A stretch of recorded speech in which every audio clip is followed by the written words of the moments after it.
اعوذ باللہ من الشیطان الرجیم بسم اللہ الرحمن الرحیم رب اشرح لی صدری ویسر لی امری واحلل عقدۃ من لسانی یفقہوا قولی ربی زدنی علما۔ بسم اللہ الرحمن الرحیم، سورہ نساء آیت نمبر 9۔ وَلْيَخْشَ الَّذِينَ، اور چاہیے کہ اور لا کا مطلب ہے کہ ضروری ہے، یخشا خشیت ڈرنا، وَلْيَخْشَ الَّذِينَ، اور چاہیے کہ ڈریں لوگ، لو ترکوا من خلفہم، لو ترکوا اگر وہ چھوڑ جائیں، من خلفہم اپنے پیچھے، ذریتاً اولاد، ضعافاً ناتواں کمزور اولاد، خافوا علیہم انہیں فکر ہوگی ان کی۔ یہ ایک قدرتی امر ہے، ماں رخصت ہو رہی ہے، باپ رخصت ہو رہا ہے، یہ قدرتی امر ہے کہ اولاد کی فکر ہوتی ہے، جب زندہ بھی ہوتے ہیں اولاد کی فکر ہوتی ہے۔ تو لوگوں کو چاہیے کہ وہ ڈریں، اگر وہ اپنے پیچھے اولاد کو چھوڑ جائیں تو انہیں فکر ہوگی، فَلْيَتَّقُوا اللَّهَ، تو چاہیے کہ وہ اللہ سے ڈریں۔ ان اولادوں کی ضرورتوں کے بارے میں وہ جتنا ڈرتے ہیں، کیا اتنا وہ اللہ کا تقوی اختیار کر سکتے ہیں؟ وَلْيَقُولُوا، اور چاہیے کہ کہیں، قَوْلًا سَدِيدًا، سیدھی بات، ہر معاملے میں سیدھی بات۔ اولاد کو سیدھا رکھنے کے لیے جی یہ ضروری ہے کہ آپ کی اپنی باتیں سیدھی ہوں۔ ان الذین، بے شک جو لوگ، یاکلون اموال الیتامی، کھاتے ہیں، یاکلون کھاتے ہیں، اموال الیتامی مال یتیموں کے، ظلماً ظلم سے، انما اس کے سوا نہیں ہے، یاکلون وہ کھا رہے ہیں، بھر رہے ہیں، فی بطونہم اپنے پیٹوں میں، ناراً آگ، استغفر اللہ، وسیصلون اور ان قریب وہ داخل ہوں گے، سعیرا بھڑکتی ہوئی آگ میں۔ میں تو یہ بات ہو گئی گناہ کبیرہ، سزا اللہ نے بتا دی۔ یوصیکم اللہ، تمہیں وصیت کرتا ہے اللہ، فی اولادکم تمہاری اولاد کے بارے میں۔ وصیت اللہ سے جو منسوب وصیت ہے، اس کا مطلب ہے کہ فائنل ورڈ، انسان جب وصیت کرتا ہے تو وہ اس کا بھی فائنل ورڈ ہوتا ہے۔ یہ اللہ وصیت کر رہا ہے، فی اولادکم تمہاری اولاد کے بارے میں، للذکر مرد کو، مثل برابر ہے، حظ ایک حصہ، الانثیین دو عورتوں کا۔ یہ جی قانون وراثت کی وہ بات ہے جس کے اوپر سب سے زیادہ آزادی نسواں والے چیختے ہیں کہ مرد کو دو عورتوں کے برابر حصہ کیوں دیا جا رہا ہے۔ تو سادہ جواب تو اس کا یہ ہے، کیونکہ مرد جو ہے وہ عورت کا کفیل ہے۔ عورت تو مرد کا آدھا حصہ باپ سے بھی لے جاتی ہے، اور پھر آگے شوہر کی طرف سے بھی اس کو مل رہا ہے، اور بھائی کی طرف سے بھی اس کو مل رہا ہے، اور اس کا کفیل مرد ہی ہے۔ جو حصہ اس کو مل رہا ہے وہ اس کی پاکٹ منی ہے۔ اگر عورت صرف یہ بات سمجھ لے تو پھر وہ کبھی بھی نہیں جھگڑے گی اس بات پہ۔ دوسری بڑی بات میں آپ کو یہ بتاؤں، اگر آپ سرچ کریں خود بھی گوگل پہ، اسلامی قانون وراثت جو قرآن میں بتایا گیا ہے، یہ انڈیا اڈاپٹ کر رہا ہے جو ایک کافر ملک ہے۔ یہ انگلینڈ میں پارشلی اڈاپٹ ہو چکا ہے جو آلموسٹ یا کافر ملک ہے یا نصرانی ملک ہے۔ امریکہ میں اس کے اوپر باقاعدہ ڈسکشن ہو رہی ہے سینٹ میں کہ اس کے کچھ حصے وہاں اڈاپٹ کیے جائیں، اور جو غیر مسلم وکیل ہیں اور قانون دان ہیں، وہ ان کا یہ کہنا ہے کہ اس سے زیادہ پرفیکٹ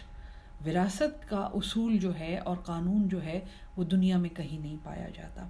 تو میں آپ کو غیر مسلموں کی مثال اس لیے دے رہی ہوں کہ بدقسمتی سے ایک دوسرے کی بات تو ہم سنتے نہیں ہیں، اور جس بات کے اوپر اسلام کا ٹھپا لگ جائے آج کل تو وہ تو ظاہر ہے یہ آزادی نسواں کے جو علم بردار ہیں ان کو، ان کے کانوں میں ایک دم سے ایک بوجھ آ جاتا ہے، اور وہ کان بند ہو جاتے ہیں اور آنکھیں سرخ ہو جاتی ہیں۔ تو میں آپ کو غیر مسلموں کی مثالیں دے رہی ہوں، یہ آپ خود گوگل پہ بڑی آرام سے تلاش کر کے دیکھ سکتے ہیں۔ فَإِن كُنَّ نِسَاءً، پس اگر عورتیں ہوں، فوق اثنتین دو سے زیادہ، یعنی ایک عورت ہے تو اس کو تو آدھا حصہ ملے گا، اب دو سے زیادہ عورتیں ہیں، فَلَهُنَّ تو ان کے لیے، ثلثا دو تہائی ہے، ما ترک جو ترکا ہے، جو چھوڑ کے گیا ہے، جو مالک جو ہے، جو وارث کے لیے چھوڑا گیا ہے۔ وَإِن كَانَتْ وَاحِدَةً، اور اگر ایک عورت ہے، فَلَهَا النِّصْفُ تو اس کا آدھا ہے۔ وَلِأَبَوَيْهِ اور ماں باپ کے لیے، لِكُلِّ وَاحِدٍ ہر ایک، یعنی اولاد رخصت ہو گئی ہے اور ماں باپ زندہ ہیں، لِكُلِّ وَاحِدٍ مِّنْهُمَا السُّدُسُ ہر ایک دونوں کے لیے چھٹا حصہ، یعنی 1/6 ماں کی وراثت اس کو مل جانا ہے، اور 1/6 باپ کو ملنا ہے، مما ترک جو میت نے چھوڑا ہے، ان کان لہ ولد اگر اس کی اولاد ہے، اگر وہ بے اولاد گیا ہے، صرف ماں باپ ہیں اس کے. فَإِلَّمْ يَكُنْ لَهُ وَلَدٌ پھر اگر اس کی اولاد نہیں ہے, وَوَرِثُهُ اور اس کے ٹوٹل وارث ابواہ اس کے ماں باپ ہیں, فَلِأُمِّهِ الثُّلُث تو ماں کا حصہ 1/3 ہے. ٹھیک ہے جی. اب یہاں ماں کا حصہ زیادہ ہے, اللہ کی مرضی ہے.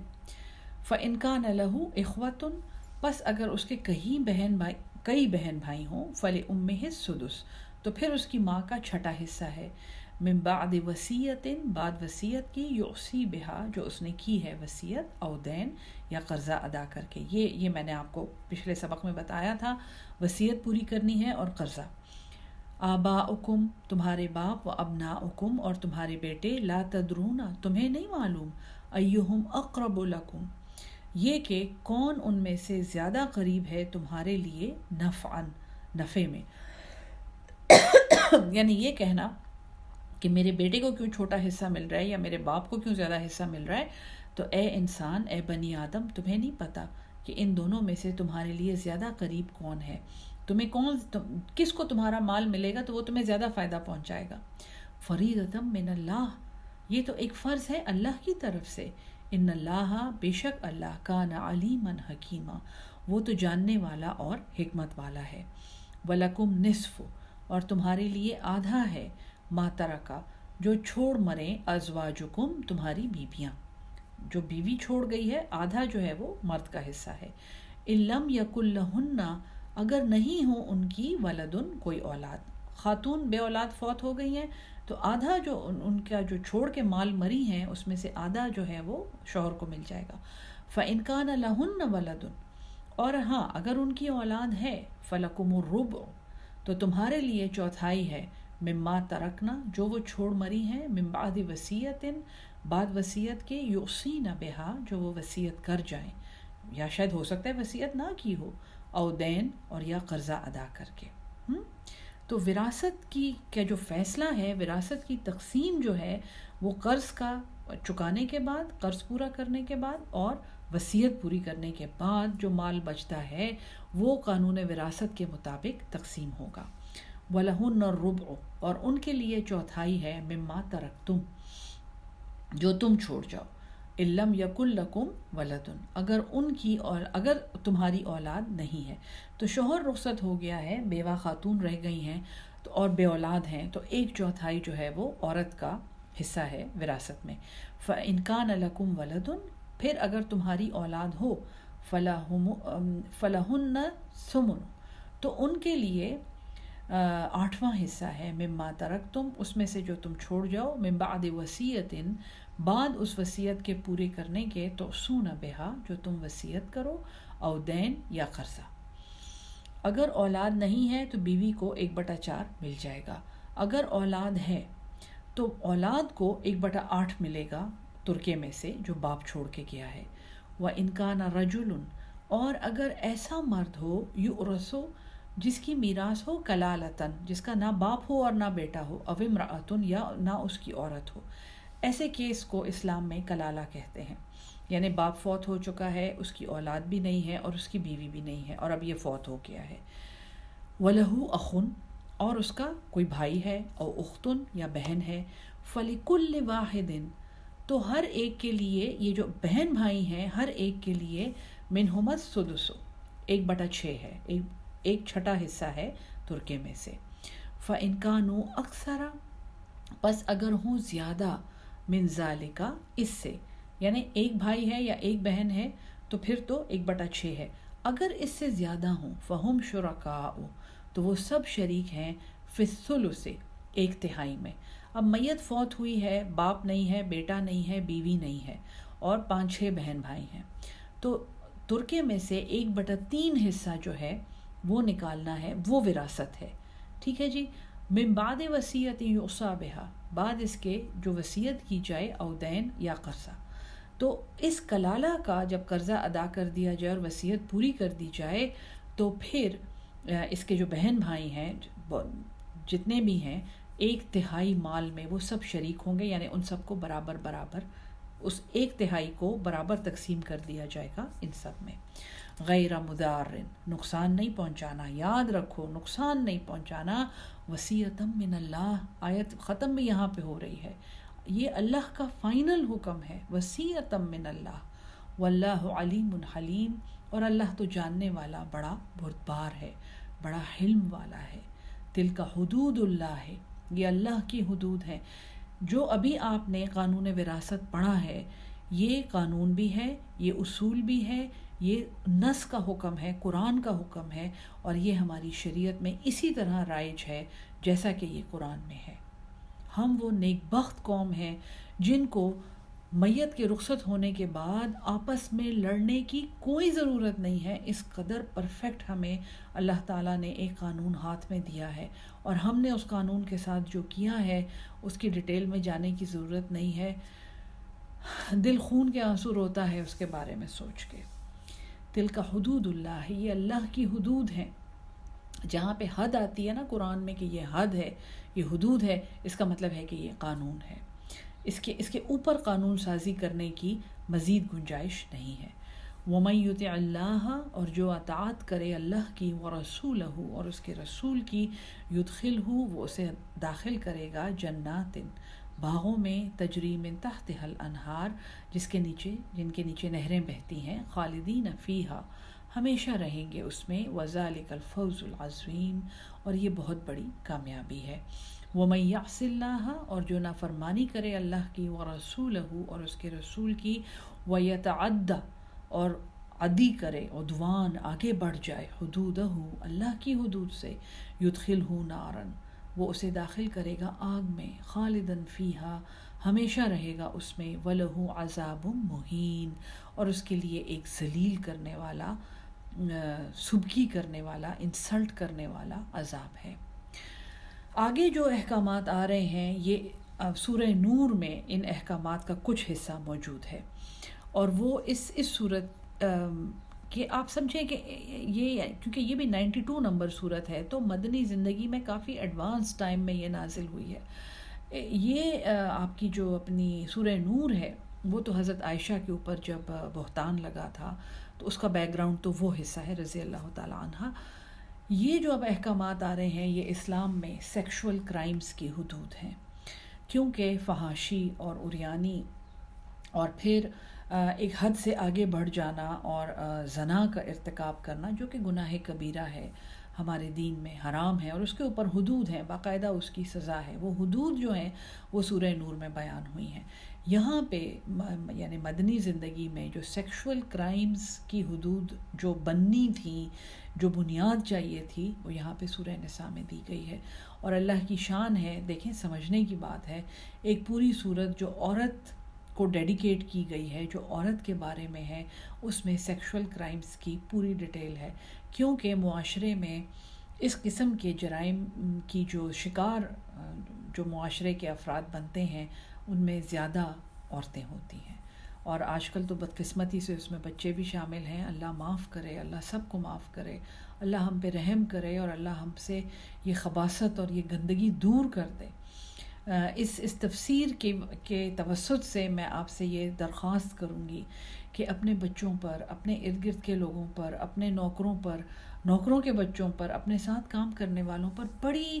گہری نظر رکھیں، اور اگر کسی کے اوپر آپ کو شک ہو کہ وہ اپنے موبائل میں یا اپنے لیپ ٹاپ میں یہ فحش مٹیریل دیکھ رہا ہے، کیونکہ ان سب جرائم میں 80% ایسے لوگ انوالو ہوتے ہیں جو یہ خباثتیں اور گندگی اور فحاشی اپنے موبائل پہ دیکھتے ہیں، اور یا اپنے لیپ ٹاپ پہ دیکھتے ہیں، یا ٹی وی پہ دیکھتے ہیں، یہاں تک کہ پھر وہ اپنے نفس کو قابو میں نہیں رکھ سکتے، اور ان سے اس طرح کے لرزہ خیز اور خبیث اور گندے جرائم کا ارتکاب ہوتا ہے۔ تو دیکھیں اللہ تعالیٰ کیا کہتا ہے۔ پہلا حکم جو ہے یہ ہم جنس پرست عورتوں کے بارے میں ہے۔ میری یہ بات یاد رکھیں، مفتی محمد شفیع نے اس کی طرف اشارہ کیا ہے اپنی تفسیر میں معارف القرآن۔ تفہیم القرآن میں مولانا مودودی جو ہیں رحمۃ اللہ علیہ، وہ بالکل اس سبجیکٹ سے وہ کنی کترا کے نکل گئے ہیں، اللہ بخشے ان کو، ان کی غلطی نہیں ہے۔ یہ بات سمجھنا بہت شاید مشکل ہے ایک مومن کے لیے، ایک سلیم الفطرت انسان کے لیے، کہ عورتیں بھی ہم جنس پرست ہوتی ہیں، لیکن اب آج کل کی دنیا میں ہم دیکھ رہے ہیں کہ یہ بات سچ ہو گئی ہے۔ واللاتی، اور جو عورتیں یاتین الفاحشہ آئیں تمہارے پاس، مرتکب ہو جائیں فحاشی کی، من نسائکم تمہاری عورتوں میں سے۔ آیت میں 3 اشارے ہیں کہ یہ آیت عورتوں کے بارے میں ہے۔ واللاتی جو عورتیں، یاتینا وہ عورتیں ارتکاب کریں، الفاحشہ من نسائکم تمہاری عورتوں میں سے۔ 3 اشارے ہیں کہ یہ آیت ایکسکلوسیولی عورتوں کے بارے میں ہے۔ تو جو معاشرے میں لیسبینز، جو ہم جنس پرست عورتیں ہیں، آیت ان کے بارے میں ہے۔ فاستشہدوا علیہن تو گواہ بنا لو ان پر، علیہن دوبارہ دیکھیں اس میں مرد کا حکم، مرد کی بات نہیں ہے یہاں پہ۔ اور اس کے اوپر جو مین اعتراض ہے اس آیت کی تفسیر پہ وہ یہ ہے کہ یہ آیت ان فاحشہ عورتوں کے بارے میں ہے جو مردوں کے ساتھ بدکاری کا ارتکاب کرتی ہیں۔ تو وہ سبجیکٹ جو ہے وہ سورہ نور میں ڈسکس ہوا ہے، اس کی حد وہاں پہ بیان ہوئی ہے، ان کو کوڑے لگانے ہیں، ان کو کیا سزا دینی ہے وہ سورہ نور میں موجود ہے۔ یہاں پہ جو ہم جنس پرست عورت، کیونکہ سارے اشارے جو ہیں وہ یہ ہیں کہ جرم کرنے والی دونوں جو ہیں وہ عورتیں ہیں۔ فاستشہدوا علیہن تو گواہ لاؤ، علیہن دوبارہ یہ مؤنث کا صیغہ ہے، ان عورتوں پر، اربعۃ منکم 4 گواہ تم میں سے۔ فإن شہدوا پس اگر وہ گواہی دے دیں، فأمسکوہن فی البیوت تو بند کر دو انہیں ان کے گھروں میں، حتیٰ یہاں تک کہ یتوفاہن الموت موت آ جائے، اٹھا لے انہیں ان کی موت۔ ان کو گھروں میں بند کرنا ہے، یہاں پہ کوڑوں کا کوئی حکم نہیں ہے، ان کو مارنا نہیں ہے، کچھ بھی نہیں ہے، ان کو گھروں میں بند کرنا ہے۔ ہاں دیکھیں 4 گواہ کہاں سے آئیں گے؟ اگر وہ اس قدر بے غیرت ہیں اور اتنی بے شرم ہیں کہ گواہوں کی موجودگی میں انہوں نے ایسا کام کیا ہے تو پھر یہ حد ان پہ جاری ہوتی ہے۔ اگر 4 گواہ نہیں ہیں تو پھر یہ حد نہیں جاری ہوتی، شرط یہ رکھی گئی ہے۔ تو یعنی معاشرے میں کھلے عام فحاشی کا ارتکاب، اس کو ڈسکریج کرنے کے لیے یہ بات کی جا رہی ہے۔ فَإِن شَهِدُوا پس اگر وہ گواہی دے دیں، فَأَمْسِكُوهُنَّ فِي الْبُيُوتِ تو انہیں بند رکھو گھروں میں، حَتَّى يَتَوَفَّاهُنَّ الْمَوْتُ یہاں تک کہ انہیں ان کی موت آ جائے، وَيَجْعَلَ اللَّهُ یا بنا دے اللہ لَهُنَّ سَبِيلًا ان کے لیے کوئی راستہ۔ یار توبہ کریں، استغفار کریں، گڑ گڑائیں، کسی کا دل نرم ہو جائے، کوئی ان سے نکاح کر لے، بس پھر یہ اللہ نے راستہ کھول دیا ہے۔ واللذان اور وہ 2 مرد، یہ بھی 2 مردوں کی بات ہے، یاتیانہا جو آئیں تمہارے پاس، ارتکاب کریں، منکم تم میں سے، فآذوہما تو ایذا دو انہیں،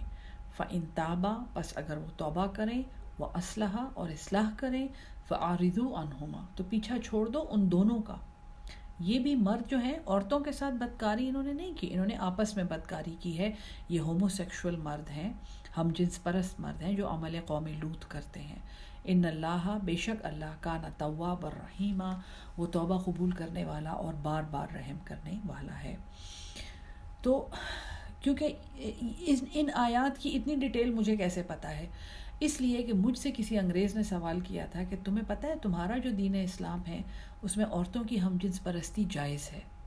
یہ سن کے میرے تو ہاتھوں کے طوطے اڑ گئے تھے۔ میں نے اس کے اوپر جو ریسرچ کی ہے اس کی روشنی میں میں نے آپ کو اس کی تفسیر پڑھائی ہے، اور میرے دل کی گواہی ہے یہ کہ یہ تفسیر میں نے انشاءاللہ اللہ کی رضا سے آپ کو میں نے یہ امانت بالکل صحیح پہنچائی ہے۔ آج کے بعد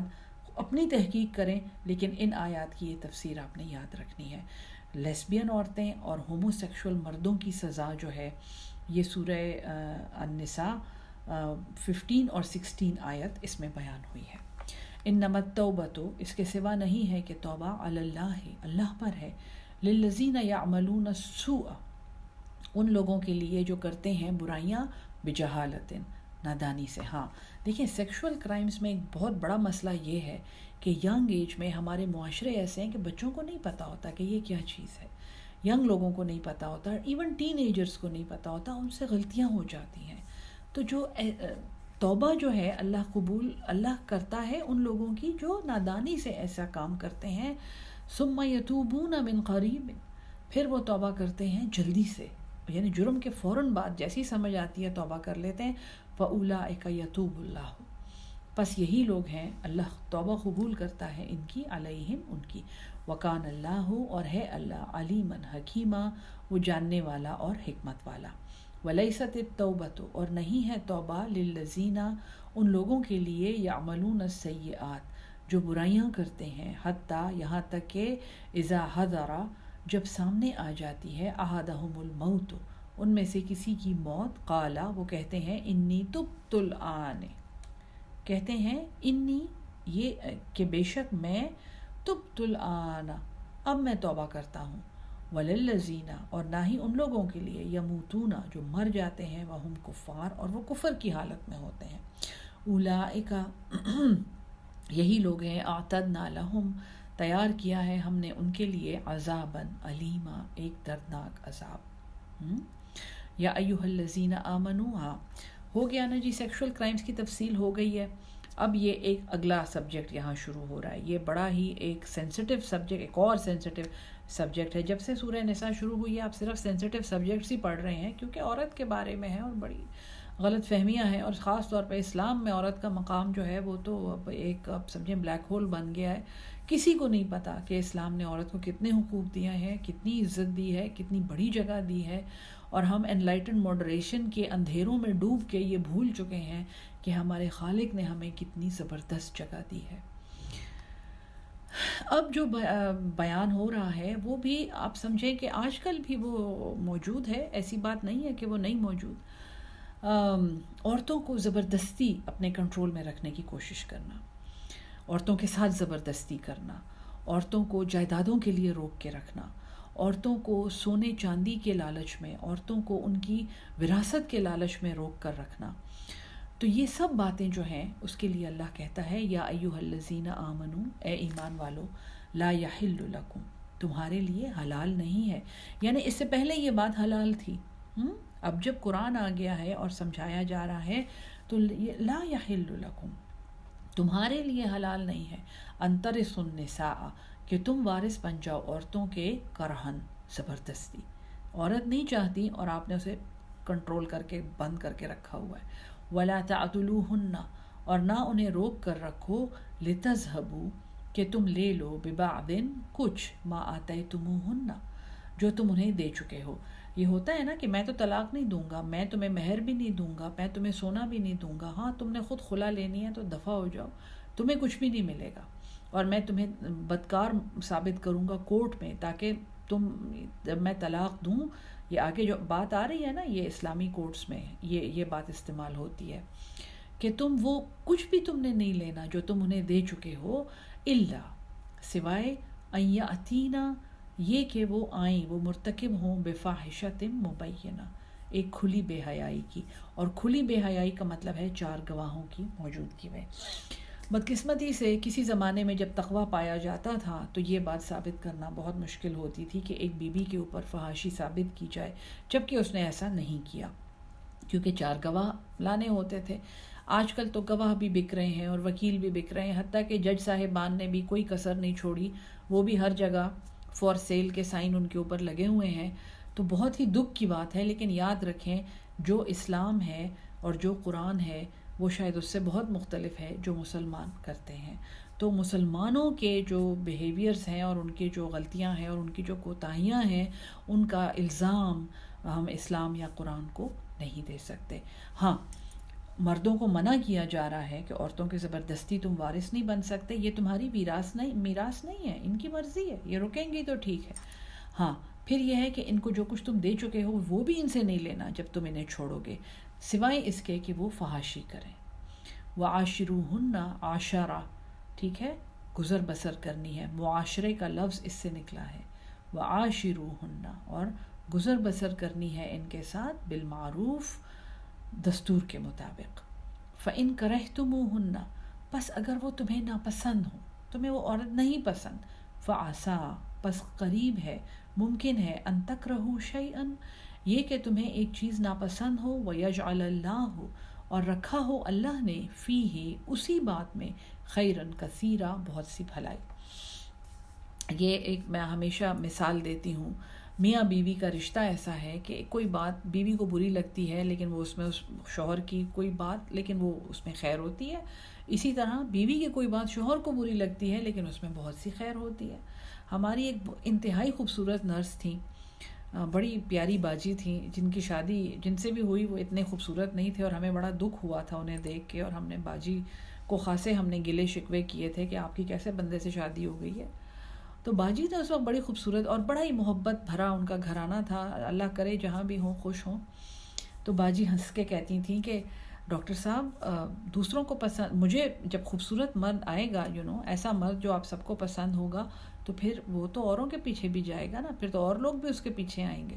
تو یعنی بڑی ایک امپریسو بات ہے جو اب مجھے سمجھ آئی ہے کہ باجی کے شوہر کی صورت جو تھی ان کو پتہ تھا کہ اسی صورت میں ان کے لیے خیر ہے، اور وہ شوہر جو تھا وہ انتہائی محبت کرتا تھا ہماری خوبصورت باجی سے، اور ظاہر ہے کہ ان کے کوئی اپنی بیوی کے علاوہ کسی سے کوئی ایسی تعلقات رکھنے کا نہ ارادہ تھا اور نہ ہی ایسا ہوا۔ تو وہ ان کی شوہر کی شکل پر وہ بڑا شکر ادا کرتی تھیں، تو اس میں اللہ نے بڑی خیر رکھی تھی۔ وَإِنْ أَرَدْتُمُ اسْتِبْدَالَ، اور اگر تم ارادہ کرو استبدال، تبدیل کرنا، زوجن بیوی کو، مکانہ زوجن ایک دوسری بیوی سے، دوسری شادی کی بات ہو رہی ہے لیکن اس صورت میں جب پہلی بیوی کو طلاق دی جا رہی ہے۔ وَآتَيْتُمْ، اور تم دے چکے ہو، احداہن ان میں سے کسی ایک کو، قنطاراً خزانہ، وہ زمین بھر کے تم اسے سونا اور خزانہ دے چکے ہو، فَلَا تَأْخُذُوا مِنْهُ شَيْئًا، تو نہیں واپس لینا ہے اس سے کچھ بھی۔ ہمارے ہاں تو ہوتا ہے نا کہ اس کا سیٹ تو نکلوا لو نا بینک سے، اب دوسری بیوی کو بھی تو سونا دینا ہوگا، استغفر اللہ۔ اتاخذونہ، کیا تم لیتے ہو، بہتان لگا کر، واسما مبینہ، اور ایک کھلے گناہ کے ساتھ، کتنی بری بات ہے یہ۔ قرآن کے احکامات ہیں سارے، ادھر ادھر افسانوی قسم کے قصے کہانیاں نہ لگائیں، قرآن کے احکامات ہیں۔ وَكَيْفَ تَأْخُذُونَهُ، اور کیسے تم اس سے لوگے، وَقَدْ أَفْضَىٰ بَعْضُكُمْ، اور تحقیق پہنچ چکا ہے، أَفْضَىٰ فائدہ ہو چکا ہے، بَعْضُكُمْ إِلَىٰ بَعْضٍ تم میں سے ایک دوسرے تک، یعنی میاں بیوی کا تعلق تم میں قائم ہو چکا ہے، اتنا مضبوط اتنا پکا تعلق ہے۔ وَأَخَذْنَ مِنْكُمْ، اور انہوں نے لیا ہے تم سے، مِيثَاقًا غَلِيظًا ایک پکا وعدہ، یہ نکاح ہے، نکاح کی بات ہو رہی ہے کہ انہوں نے تم سے ایک پختہ وعدہ لیا جس پہ تم نے اللہ کو گواہ بنایا تھا۔ وَلَا تَنْكِحُوا، اور نہ تم نکاح کرو، مَا نَكَحَ آبَاؤُكُمْ جن سے نکاح کیا تمہارے باپوں نے۔ یہ بھی ایک بڑی قبیح رسم تھی عرب میں کہ جو ستیلی مائیں تھیں ان سے ستیلے بیٹے شادیاں کرتے تھے اور ان کو بھی استعمال کرتے تھے، تو ان سے نکاح نہ کرو جن سے تمہارے باپوں نے نکاح کیا ہے، الا ما قد سلف، ہاں جو پہلے گزر چکا ہے، انہ کان فاحشۃ، بے شک یہ بڑی بے حیائی کی بات ہے، وہ مقتا، اور بڑی ہی ناگوار بات ہے، وساء سبیلا، اور بڑا برا راستہ۔ حرمت علیکم، حرام کی گئی ہیں تم پر، امہاتکم تمہاری مائیں، چاہے وہ ستیلی ہوں یا سگی ہوں، وبناتکم تمہاری بیٹیاں، واخواتکم تمہاری بہنیں، وعماتکم تمہاری پھوپھیاں، وخالاتکم اور تمہاری خالائیں، وبنات الاخی بھتیجیاں، وبنات الاختی اور تمہاری بھانجیاں، وامہاتکم اور تمہاری مائیں، اللاتی وہ جو اردعنکم جنہوں نے تمہیں رضاعت کی ہے، دودھ پلایا ہے، وَأَخَوَاتُكُمْ اور تمہاری وہ بہنیں، من الرضاعت جو دودھ شریک ہیں، وَأُمَّهَاتُ اور تمہاری مائیں نسائکم تمہاری بیویوں کی، یعنی ساسیں جو ہیں، وَرِبَائِبُكُمْ اور تمہاری وہ بیٹیاں، اللاتی وہ جو فی حجورکم تمہاری پرورش میں ہیں، من نسائکم ان عورتوں کی طرف سے، یعنی یہ ستیلی بیٹیاں ہیں، اللاتی دخلتم بہن وہ عورتیں جن سے تم صحبت کر چکے ہو، یعنی اگر بیوہ سے شادی کی ہے تو اس کی بیٹیاں بھی تم پر حرام ہیں۔ فَإِن لَمْ تَكُونُوا پس اگر نہیں ہو، دخلتم بہن صحبت کی ہو تم نے ان سے، میاں بیوی کا تعلق نہ قائم کیا ہو، فلا جناح علیکم تو پھر گناہ نہیں ہے تم پر، وحلائل ابنائکم اور بیویاں تمہارے بیٹوں کی، الذین وہ جو من اصلابکم تمہاری پشت سے ہیں، تمہارے ان بیٹوں، حلائل کا مطلب ہے بیویاں جن کے ساتھ بیٹے تعلق رکھ چکے ہوں، وہ بھی حرام ہے۔ وَأَن تَجْمَعُوا اور یہ کہ تم جمع کرو بین الأختین دو بہنوں کو إِلَّا مَا قَدْ سَلَف سوائے اس کے جو پہلے گزر چکا ہے. ان اللہ بے شک اللہ کان غفور الرحیم وہ تو بڑا بخشنے والا اور بار بار رحم کرنے والا ہے. 5واں پارہ یہاں پہ ختم ہوتا ہے الحمدللہ. اگلا پارہ شروع کریں گے. اللہ تعالی ہم سب کو قرآن پہ عمل کرنے والا اور عمل کر کے آگے پہنچانے والا بنا لے اور ہماری محنت قبول کر لے. آمین ثم آمین.